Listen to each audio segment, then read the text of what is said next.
ഇന്ന് വിഷ്ണു ശബരിമല പോകാനായിട്ട് മാലയിടുന്ന ദിവസമാണ് കേട്ടോ. ബ്രദറും ഉണ്ട് കൂടെ. അങ്ങനെ ഞങ്ങൾ എല്ലാവരും കൂടി നേരെ ശാസ്താംകോട്ട അമ്പലത്തിലാണ് വന്നിട്ടുള്ളത്. ഇവിടെ വന്നിട്ടാണ് ഇവരെല്ലാ പ്രാവശ്യവും പോകുമ്പോൾ മാലയിടാറുള്ളത്.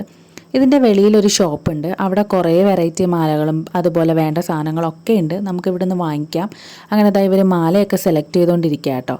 പിന്നെ നമുക്ക് ഇഷ്ടപ്പെട്ടൊരു മാലയൊക്കെ നമ്മൾ സെലക്ട് ചെയ്തു. പിന്നെ ഒരു ലോക്കറ്റും കാര്യങ്ങളൊക്കെ എടുത്തിട്ടുണ്ടായിരുന്നു. അത് അവരെല്ലാം സെറ്റ് ചെയ്ത് തന്നു.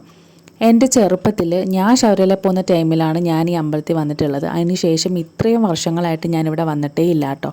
നമുക്ക് അവിടുന്ന് വലിയ ദൂരമൊന്നുമില്ല, വരാവുന്നതേ ഉള്ളൂ. എന്നിട്ടും ഇത്രയും വർഷങ്ങളായിട്ട് ഞാൻ വന്നിട്ടില്ല. എനിക്ക് അവിടെ ഇവിടെ കുറച്ച് ചെറിയ ഓർമ്മകൾ മാത്രമേ ഉള്ളൂ കേട്ടോ ഇവിടെ വന്നതിൻ്റെ. ഈ പ്രാവശ്യം എന്തായാലും ഞാനും വരുന്നു എന്നും പറഞ്ഞിട്ട് ഞാൻ ചാടി ഇറങ്ങിയതാട്ടോ കൂടെ. അങ്ങനെ നേരെ വന്നിട്ട് നമ്മൾ തേങ്ങയൊക്കെ ഉടച്ചിട്ട് അമ്പലത്തിൽ കയറി പ്രാർത്ഥിച്ചിറങ്ങിയപ്പോഴത്തേക്ക് അമ്പലത്തിൻ്റെ നേരെ ഓപ്പോസിറ്റായിട്ട് ഇതുപോലൊരു ലൈറ്റ് കണ്ടു കേട്ടോ. അവിടെ എന്താ സംഭവം എന്നറിയാൻ വേണ്ടിയിട്ട് നമ്മൾ അങ്ങോട്ട് നടക്കുകയാണ്. അങ്ങോട്ട് നടക്കുന്നതിൻ്റെ രണ്ട് സൈഡിലും നല്ല മരങ്ങളും കാടുകളും ഒക്കെ ആട്ടോ. ഏറ്റവും കൂടുതൽ കുരങ്ങുകളൊക്കെ ഉള്ള സ്ഥലമാണെന്ന് നമ്മൾ കേട്ടിട്ടുണ്ട്. പണ്ട് ഞാൻ വരുമ്പോൾ കണ്ടിട്ടുണ്ട്. പക്ഷേ ഈ പ്രാവശ്യം ഒരു കുരങ്ങിനെ പോലും കണ്ടിട്ടുണ്ടായിരുന്നില്ല. അതൊക്കെ പറഞ്ഞാണ് മൈത്രിമോളെ വിളിച്ചുകൊണ്ട് വന്നിട്ടുണ്ടായിരുന്നത്. Full time കുരങ്ങെവിടെയെന്ന് ചോദിച്ചുകൊണ്ടിരിക്കുകയായിരുന്നു.